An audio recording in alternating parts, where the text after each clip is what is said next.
ostentaron el poder militar durante muchos años en la Edad Media. La Orden del Temple nació para proteger a los peregrinos en su paso hacia Santiago, pero muy pronto el secretismo con el que desarrollaban sus actividades hizo que fueran vistos con malos ojos por la Iglesia Católica. Dicen que en Asturias hay huellas de su paso por aquí, por estas tierras, y también de sus extrañas costumbres.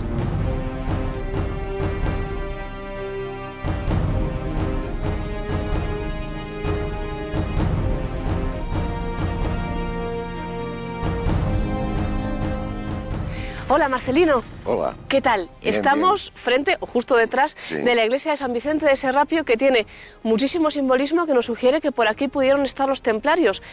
De hecho, esta iglesia está justo en el centro de un triángulo bastante significativo, empezando por los restos prehistóricos que tenemos allí. Tenemos ahí enfrente, sí. Ahí estaba la cueva prehistórica y ahí es donde aparece el hacha pulimentada de color verde, que dicen que es de rituales. Siempre asociado Por lo al tanto, va asociado a que aquí después pasarían aquí, porque esto fue un castro. Después del castro, pues aquí harían sus cultos los nativos, hasta que vino Roma y también se instala aquí. Y de hecho ya que hay restos romanos de que aquí estaban también el culto romano. Tenemos restos romanos precisamente muy cerca de aquí, los vemos sobresalir de debajo de la iglesia. Sí. Estos son los muros que encontraron de lo primitivo que entran hacia adentro, que aparecen allí también trozos. O sea que aquí cuando excavaron sí se topó lo romano. Todo fue configurado después, claro, en unos siglos se hizo otra iglesia diferente. Claro. Pero estuvo el culto romano. Sí. Encima de todo. De hecho, ya que en los canecillos nos lo explica también. Los canecillos los tenemos por aquí, ¿no? Los tenemos por aquí. Vamos a verlos. Por canecillos nos referimos a estas figuras y tenemos figuras muy representativas. Sí. Los gemelos, un animal. Sí. ¿Cuál es? El alante sosteniendo, porque ya sabes que es lo que los alantes son los que sostienen las cosas, pues eso está ahí como sosteniendo. Sí. Y los gemelos, que estos creo que representan algo romano, que representan a Jano, al dios Jano. Al dios Jano. Según la explicación de algunos técnicos, que eso representa al dios Jano. Allí tenemos un oso, allí tenemos una especie de clavo. Vemos por aquí ya, entramos en la iglesia y hoy no lo vemos tampoco porque los trabajos de restauración acabaron con ello, pero lo tenemos documentado gráficamente. Símbolos un tanto extraños, por ejemplo, 3 calaveras que aparecen aquí, enterramientos dentro de la iglesia. Sí, muchos enterramientos. Aquí sacaron, bueno, cantidad de cajes Vamos a abrir. Los calaveres aparecen, están aquí. Aquí se ven en este libro, en la fotografía, se ven las calaveras. Enterramientos, calaveras también. Estas son las calaveras que veían aquí. Estaban aquí. Aparecen aquí, al restaurar, aparecen aquí los 3 cráneos y las 3 calaveras. Tenemos también fotos de los enterramientos que se encontraron y los enterramientos nos sugieren cosas bastante curiosas. Me comentas algo de uno de los esqueletos que aparece con un gorro un tanto curioso. Sí, un gorro un tanto curioso, que dice un gorro de lana con unas tiras plateadas. Que apareció eso ya en la primera excavación, en el 1800 y algo, que fue cuando hicieron la primera excavación, ya lo hacen costar. No hacía falta buscar tanto como nosotros buscamos, aunque siempre es interesante buscar cada pequeño detalle, porque el hecho de que estuvieran los templarios aquí, en la iglesia de San Vicente de Serrapio de ayer, lo tenemos justo encima de la puerta. Es esta cruz. Este es el signo más, sí, el símbolo más evidente, ¿no?, de esa presencia. Que tenemos. La cruz paté. O sea que no hay evidencia más que esa. Aquí estuvieron los templarios. No hay ningún tipo de duda. ¿Qué les trajo aquí? El Camino de Santiago. El Camino de Santiago. Claro, la protección del Camino de Santiago. Eso no cabe la menor duda. Nosotros tenemos el documento más primitivo que existe aquí del Camino de Santiago, es del año 1033. 1033 ya. Sí.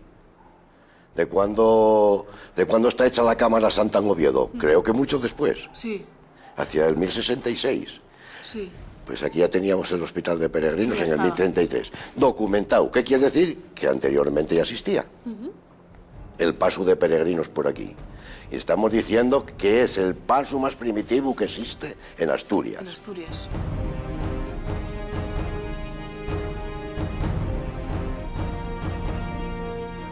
esta iglesia en un origen estuvo fortificada. Por aquí pasaba esa fortificación de la iglesia. Sí, ¿Por qué sí, se sí. fortifica una iglesia?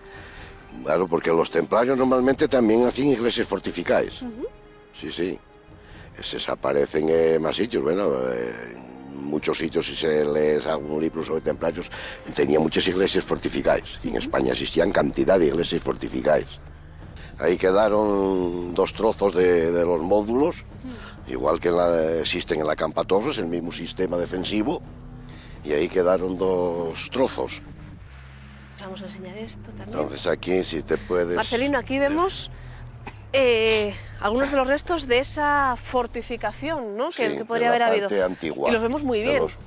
Son unos módulos que van... Mira, aquí a lo mejor se aprecia el módulo, que va así, después otro, y después este que va redondo otro. Ese tipo de construcción modular que también Sí. tenemos en la Campa Torres y que tenía una significación, porque en el caso de ataque, cuando se tiraba un muro, no se caía el lo otro. que caían los otros.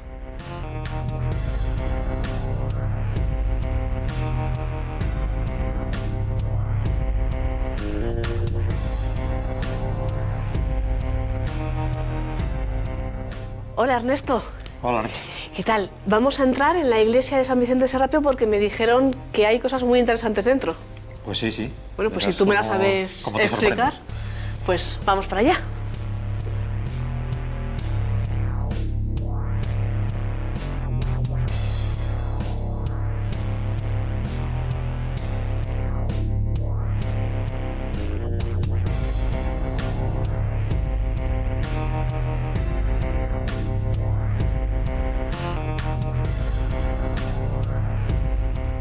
Ernesto, estamos en el interior de la iglesia de San Vicente de Serrapio y podemos ver simbolismo relacionado siempre con los templarios, casi por cada rincón. ¿Por dónde podemos empezar? A pesar de las muchas restauraciones que tiene la iglesia, se pueden ver signos tanto en los capiteles como en los canecillos del exterior, como en las pinturas del ábside. Podemos empezar, por ejemplo, por los capiteles. Por aquí, ¿no? Unos capiteles que son románicos, posiblemente de mediados del siglo XIII, y que están llenos de figuras que en algunos casos no aparecen en otras partes de Asturias. Aquí tenemos, en esta esquina de aquí, un basilisco. Es un ser mitológico.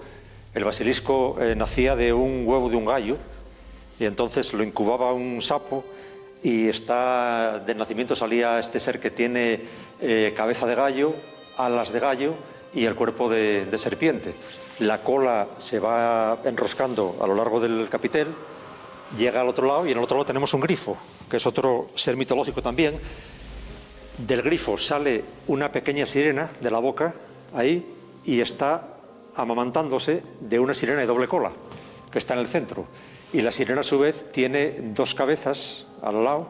Una es una cabeza sencilla, de mujer, normal, y la otra es una máscara grotesca, la que tiene en este lateral de aquí. ¿Cuál es la interpretación? Son símbolos siempre duales. Los templarios jugaban siempre con las dos cosas. Ellos, incluso en el signo del temple, son dos guerreros subidos en el mismo caballo. La sirena de doble cola, esa sí aparece en más lugares de Asturias y del norte de España, puede ser un símbolo de lujuria, unos símbolos de pecado, pero la combinación de todos estos elementos en el mismo capitel es extraña, y ahí sí, cada uno puede interpretar de una manera o de otra. Me pega mucho para una iglesia, desde luego que no nos choca un poco, ¿no? Claro, porque es que además son todos símbolos de pecado y de lujuria, pero no hay ningún símbolo que sea de salvación o de bondad. Y aquí en este extremo tenemos, en el centro hay una figura de un león, y encima del león está una figura humana con cabellos largos, que puede ser Sansón. Sansón, hay un episodio en el que está desquijando, rompiéndole las quijadas al león. Detrás de él hay otro ser mitológico, en este caso puede ser o una arpía o una sirena con cuerpo de pájaro, que también las hay. Conocemos siempre las sirenas con cuerpo de pez, pero también hay sirenas con cuerpo de pájaro. De cualquiera de las dos formas es también un símbolo de la lujuria. Y enfrente, muy interesante, tenemos un guerrero que está combatiendo, está con la espada desenvainada, luchando también con el león. Contra el león. Y es interesante porque el león es el único animal que los templarios pueden matar. En la regla del temple les prohíben cazar pájaro con pájaro, por ejemplo, que en esa época era un deporte que había, el deporte de la cetrería, y matar cualquier otro tipo de animal, pero no el león. El león es un animal que los templarios están obligados a perseguir donde sepan que hay uno y a matarlo, porque es decir, que estaríamos ante la figura que representa a un templario. A un templario, sí. Sí. Otro signo templario, el que vemos aquí, posiblemente el más característico de la iglesia, es la propia cruz del temple, que está ya en las pinturas. Aquí. Está ahí rodeado de dos ángeles y está coronando esta ventana. Esta pintura estuvo tapada, pues como sucede en la mayor parte de las iglesias románicas de Asturias durante muchísimos años por cal, porque las tapaban para evitar las pestes y por cuestiones de sanidad. Y a finales del siglo XIX pues se quitó el revoque, se fue arreglando, tuvo una restauración ya en el siglo XX y podemos ver aquí pues un complejo de escenas que son curiosísimos. La parte más interesante es esta de la derecha, porque vemos también un grial, el cáliz que recoge la sangre de Cristo, que está ahí. Pero no de donde solemos ver esta imagen, porque normalmente lo vemos recoger la sangre del costado. Sí. Y aquí es desde la mano. Y en este caso lo está recogiendo de la mano, lo está recogiendo un ángel y tiene también al Espíritu Santo debajo del cáliz, debajo del grial. Está separado también por una fenefa de colores. Y en la parte de arriba, en lo que es la cabecera del ábside, vemos los colores rojo, blanco y negro, que son colores también templarios y son colores también de la alquimia, separando los dos escenarios, el de abajo, donde está la cruz de Cristo y el descendimiento, y el de arriba, donde aparece un Cristo en majestad, muy curioso también, porque si nos damos cuenta solo tiene una mano levantada y la otra la tiene bajada.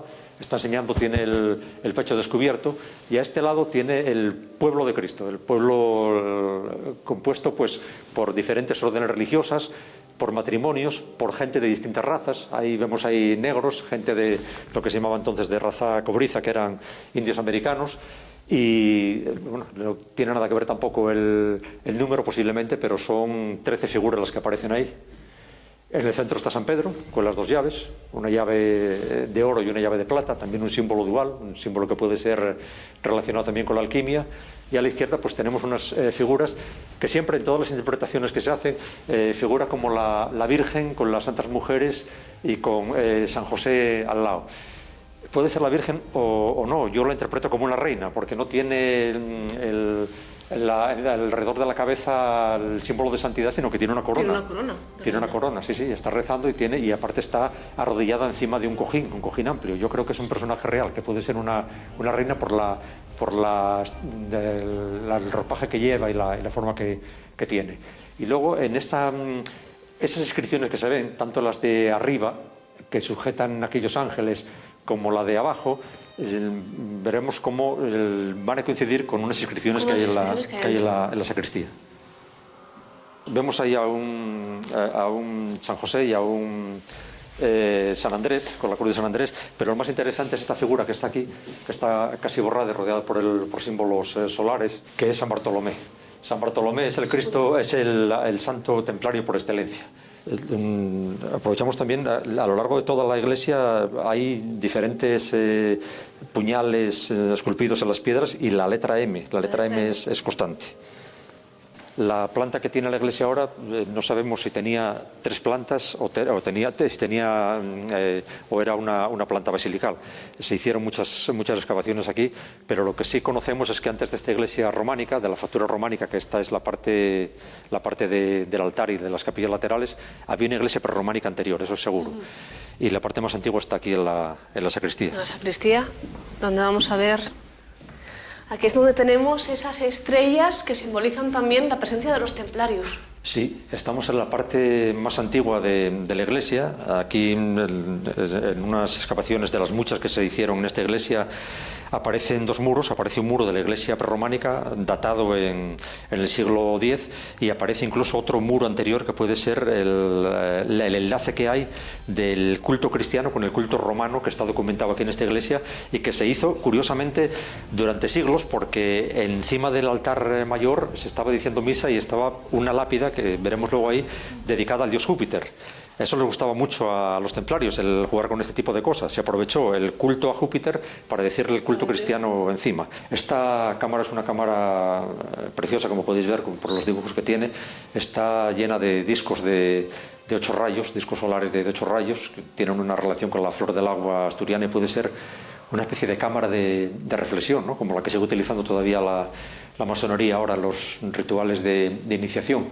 Yo creo que el Serrapio es un sitio en el que, después de la caída del Temple en el año 1314, cuando se fueron repartiendo por Europa, aquí estuvieron por algún motivo, porque este era un sitio ya sagrado, antiguo, y porque estaba relacionado con el Camino de Santiago, ya que tuvieron ellos una pequeña comunidad. Aquí tenemos las lápidas que van apareciendo a lo largo de toda esa historia de la Iglesia, desde las más antiguas a las más modernas. ¿Qué nos dicen? Hay una colección de lápidas aquí impresionante, yo creo que tan importante casi como la que hay en el Museo Arqueológico de Asturias. Empezando por la primera, que es esta, en la que aparecen unas 2 palabras que pueden tener un carácter castreño, incluso anterior al romano, pues no sabemos qué significado tienen. Aquí hay muchas de estas lápidas que están sin traducir o traducidas de aquella manera, ¿no? Esta es la lápida que decía antes que estaba encima del altar, dedicada a Júpiter óptimo máximo, por 2 pueblos, que son los arrondacinos y los collacinos, que son 2 gentilidades que están aquí, que habitaban por lo visto en esta zona y que se unieron para hacer este homenaje al dios Júpiter. Es la mejor lápida, la lápida mejor conservada, y que tiene una inscripción más completa de las dedicadas a Júpiter en Asturias. Esta otra es la lápida fundacional de la Iglesia, en la que nos cuenta que siendo el presbítero Gallo se hizo esta basílica, la hizo Melitus. Y está dudosa la fecha, porque aquí podemos ver el 900, y aquí vemos un 2, pero falta lo del medio. Esto de aquí, aquí lo interpreta como 3X, serían 30, o que lo interpreta como una L y 2X, sería entonces Está 70. Difícil.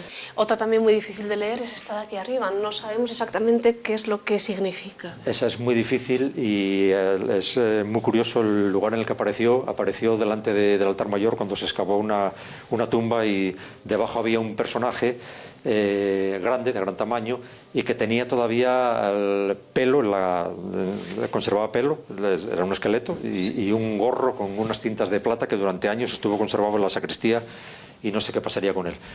Y estas cazoletas cuadradas son también muy curiosas, porque hay un texto recogido en el libro de fábrica de la parroquia, en la que se cuenta cómo se hallaron ahí unas reliquias, unas cajas con reliquias, cajas de madera, pero que tenían agua incorrupta. Agua incorrupta. Después de los siglos había permanecido incorrupta y cristalina, totalmente. Y cristalina, sí. Y dentro del agua, flotando en el agua, había 2 cajas. Una de ellas se deshizo al cogerla, y la otra pues tenía unos especie de telas ahí que podían ser reliquias, pues también de época medieval. Pero es también una cosa curiosísima cómo se pudo mantener ese agua ahí. Es casi... Y la madera dentro, ¿no? Eso sí que es casi alquímico, casi de alquimia, sí. Ernesto, parece bastante claro que los templarios estuvieron aquí y que incluso vivieron aquí mucho tiempo después de ser prohibidos. Ellos siempre buscaban sitios que hubieran sido adorados de antiguo, sitios que dijeran algo, y luego porque estaba lo suficientemente apartado de las rutas principales y de Oviedo y de León, como para poder mantener aquí ellos el tipo de religión que tenían y el tipo de rituales que no eran del todo ortodoxos, y que debió durar bastantes años, porque cuando se hicieron excavaciones tanto dentro de la iglesia como fuera, aparecen pero cantidad de tumbas. Entonces muchas tumbas. Hay tumbas documentadas desde el siglo XIII hasta el siglo XVIII, casi en una continuidad, y incluso unas encima de otras. Hola, Pepín. Nos vemos en lo alto, en el lugar más alto de la iglesia de Serrapio. Aquí en los años 90, a principios de los años 90, se ejecutaron obras de restauración y de estudio de los restos que había debajo del subsuelo de esta iglesia, y usted estuvo presente. Se encontraron un montón de sepulcros. ¿En qué características tenían aquellas tumbas? Sí, debajo del altar mayor, por ejemplo, apareció un personaje cuyo esqueleto, desde luego, era de dimensión de 2,20 mediría, no nada más. Un auténtico gigante.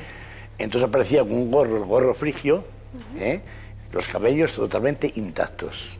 Esto luego se llevó, no sabemos si a Oviedo a dónde, pero estuvo aquí, permaneció aquí guardado en la sacristía durante años.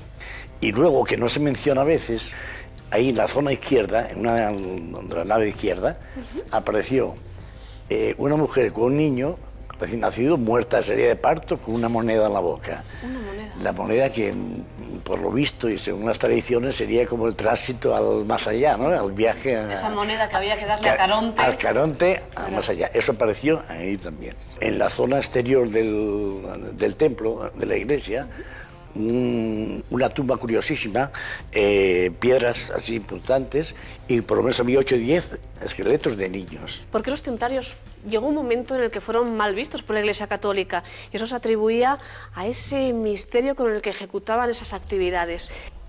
Yo creo que el factor principal que supuso ya la desaparición de los templarios sabemos que las órdenes religiosas eran militares también y religiosas.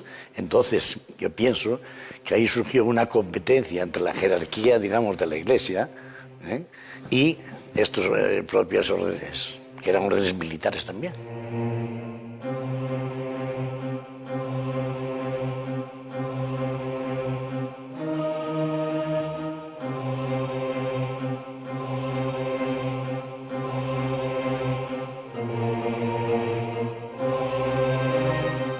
En este mismo enclave, en Serrapio, aparecieron, pero hace bastantes menos años, otras marcas que podrían sugerir también la presencia de los templarios en Aller, concretamente en una fuente propiedad hoy de Pedro Cortizo, que nos espera junto a ella.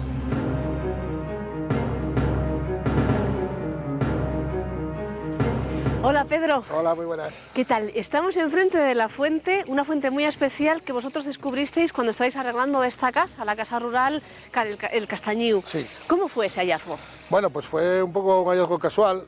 Nosotros estábamos haciendo las labores de limpieza de la finca para habilitarla para los usos de turismo rural que estamos haciendo. Y bueno, y encontrábamos un pequeño manantial de agua que sonaba, no se veía, el camino estaba entero tapado, y nos comentaron los vecinos que bueno, que aquí existía de antiguo una fuente en la que se daba de beber al ganado y demás. Entonces, bueno, Almudena, que es mi mujer, pues se puso a hacer limpieza porque estaba todo lleno de tierra, tapado por la maleza y demás. Y fue cuando, después de limpiar la piedra y todo, pues encontramos esta fuente que es un poco singular porque tiene el grabado de la cruz templaria, más luego el caño de piedra, que es también bastante interesante. Seguimos un poco investigando y ya encontramos referencias de que esta cruz había sido trasladada de una antigua fuente que estaba en San Vicente de Serrapio. ¿Esta misma cruz, con esta misma piedra? Sí. Inicialmente estaba en Serrapio. Estaba arriba en la iglesia de San Vicente y fue trasladada aquí en el año 1849, hay una reseña histórica en la que se refleja el traslado de esta fuente a la finca del Castañedo, que era como se llamaba antes esta casona, que ya tiene 300 años de antigüedad. Me imagino que cuando uno hace un hallazgo así en su casa, le embarga un sentimiento de responsabilidad, de proteger. Sí, nosotros desde el primer momento buscamos también un poco la ayuda de gente que supiera más que nosotros de estos temas, y después, bueno, pues aquí está la finca abierta para todo el mundo que quiera venir a contemplarla y a ver la cruz, porque realmente es un hallazgo que nos hace mucha ilusión y que estamos enseñando a todo el mundo. Cuentan algunos que incluso después de su desaparición en 1312, los caballeros templarios pudieron seguir actuando, esta vez de forma clandestina. Esto sí que es solo una leyenda, puede que sin base histórica, pero desde luego es una buena metáfora de lo que sí hicieron los templarios aquí en Aller, permanecer intactos en la memoria de los habitantes de todos aquellos lugares por los que pasaron, Asturias incluida.